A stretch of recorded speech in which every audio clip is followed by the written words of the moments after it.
Anda bertanya, kami menjawab. Salam Insan terkasih, saya menyambut Anda dan semua pemirsa dimanapun dalam episode baru program harian Anda Bertanya, Kami Menjawab. Dalam Anda Bertanya, kami menjawab, kami menerima semua pertanyaan tentang iman Kristen dan kami berusaha untuk menyajikan jawaban yang alkitabiah, logis, instruktif, dan juga praktis. Pertanyaan episode hari ini adalah, apa saja perjanjian Alkitabiah dan apa saja perjanjian baru dan dengan siapa perjanjian baru ini akan dibuat? Kita akan bertemu setelah rehat.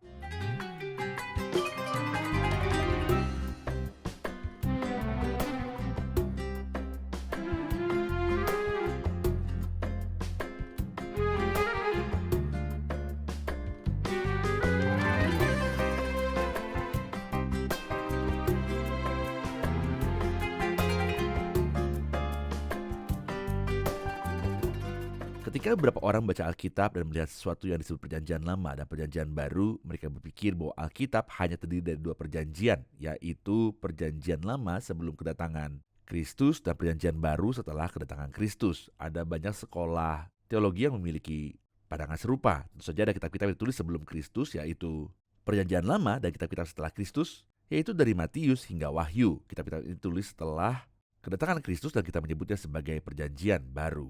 Namun judul ini tidak ada hubungannya dengan perjanjian-perjanjian yang sebenarnya. Kita akan segera mendefinisikan apa itu perjanjian. Apa saja perjanjian dalam Alkitab, dan kita akan melihat bahwa ada setidaknya 7 perjanjian dalam Alkitab. Bukan hanya 2 perjanjian, yaitu perjanjian lama dan perjanjian baru. Dan kita akan memeriksa perjanjian-perjanjian ini sampai kita mencapai apa disebut perjanjian baru. Apa itu perjanjian baru?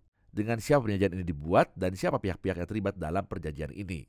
Saya ingin mengatakan bahwa kata perjanjian berarti suatu kesepakatan atau perjanjian antara dua pihak. Dahulu cara buat perjanjian atau kesepakatan adalah dengan persembahkan korban yang dibelah menjadi dua bagian. Kedua pihak dalam perjanjian akan bergandengan tangan dan melewati potongan-potongan korban tersebut. Ketika mereka berjalan bersama melewati potongan-potongan itu, maka perjanjian dianggap telah dibuat. Inilah yang disebut perjanjian, baik itu perjanjian damai, perjanjian batas wilayah, maupun perjanjian lainnya. Dan saya sedang berbicara mengenai latar belakang Timur Tengah dalam Alkitab.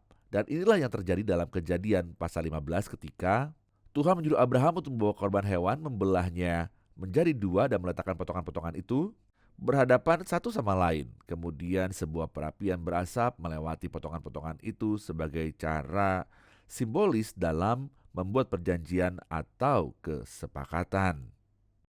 Apa yang ingin saya katakan sekarang adalah bahwa ada tidak kurang dari 7 perjanjian dalam Alkitab. Kita akan pelajarinya bersama dan memahami setiap perjanjian.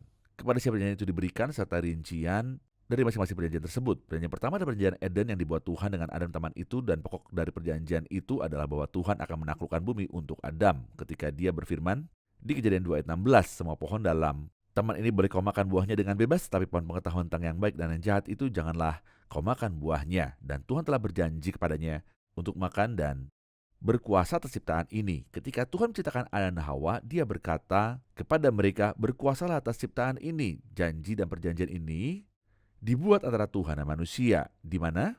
Di taman. Perjanjian ini disebut sebagai perjanjian Edenik atau perjanjian yang dibuat di Taman Eden. Dan ada perjanjian lain setelahnya yang disebut perjanjian Adamik.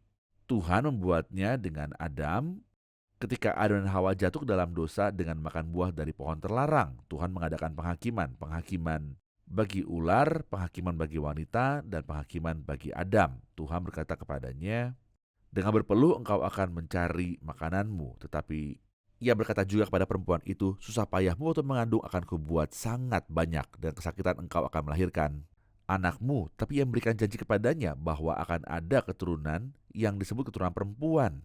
Ketika Tuhan berkata kepada ular, aku akan membuat kamu dan perempuan ini saling bermusuhan. Keturunanmu dan keturunannya akan selalu bermusuhan. Kamu akan memiliki tumit keturunan yang laki-laki, tapi keturunan itu akan menghancurkan kepalamu.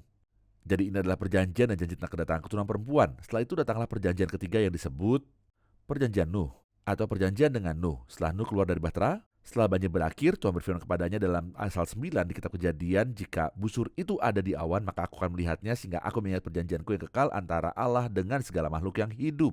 Segala makhluk yang ada di bumi inilah janji kepada Nuh. Setelah itu ada perjanjian Abrahamik, dan ini adalah perjanjian yang keempat. Tuhan memberikan janji kepada Abraham mengenai keturunannya dan tanah yang dijanjikan. Melalui engkau dan keturunanmu, semua kaum di bumi akan diberkati, dan kepada keturunanmu akan kuberikan negeri ini.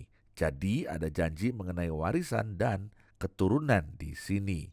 Namun setelah itu, datang perjanjian yang kelima, yaitu perjanjian Musa, dan perjanjian ini sangat terkenal.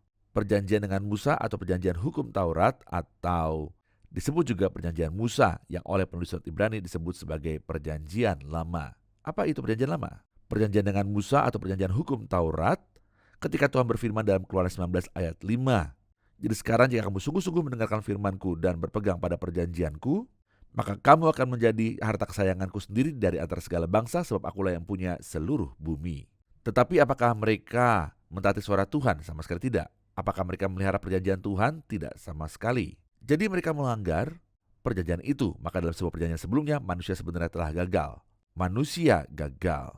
Sampai kita tiba pada apa disebut perjanjian Daud. Perjanjian Daud adalah janji Tuhan kepada Daud bahwa dari keturunanmu, hai Daud, seorang keturunan akan muncul dan duduk di tahta kerajaan, dan aku akan menegakkan pemerintahannya. Apakah kata-kata ini digenapi dalam diri Daud? Tidak pernah.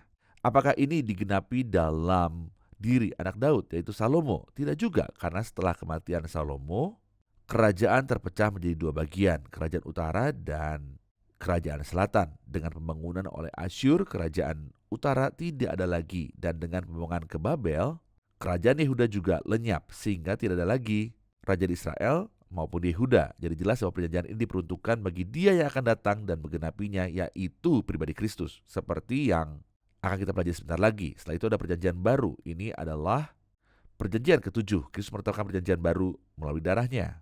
Kristus mati di kayu salib dan mencurahkan darahnya, dan darah Kristus disebut sebagai darah perjanjian. Seperti yang dikatakan penulis surat Ibrani dalam pasalnya yang ke-13, maka Allah damai sejahtera yang oleh darah perjanjian yang kekal telah membawa kembali dari antara orang mati Gembala agung segala domba, yaitu Kristus Tuhan kita.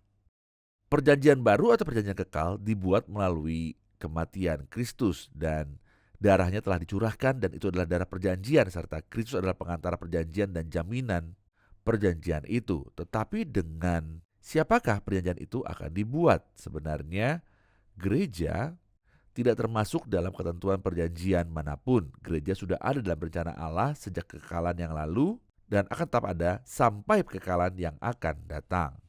Namun perjanjian baru seperti yang kita pelajari dari Yeremia 31 ayat 31 dan surat Ibrani pasal 8 akan dibuat dengan kaum Yehuda dan kaum Israel. Kaum Yehuda dan kaum Israel. Dan perjanjian ini tidak dibuat pada zaman perjanjian lama setelah mereka kembali dari pembuangan, melainkan akan dibuat dengan mereka setelah pengangkatan gereja, ketika Tuhan akan mengambil suatu sisa dari mereka yang bertobat dan kembali kepadanya. Tuhan akan membuat perjanjian baru dengan mereka, dan mereka akan masuk ke dalam berkat-berkat kerajaan 1000 tahun dalam suatu perjanjian yang baru. Ini adalah gambaran singkat perjanjian Alkitab, perjanjian Eden, perjanjian Adam, perjanjian dengan Nuh, perjanjian dengan Abraham, perjanjian dengan Musa, perjanjian Daud, kemudian perjanjian baru yang berlaku dengan kaum Israel dan kaum Yehuda di masa mendatang. Dan saya akan bertemu kembali dengan Anda dalam episode baru. Tuhan menyertai Anda. Anda bertanya, kami menjawab.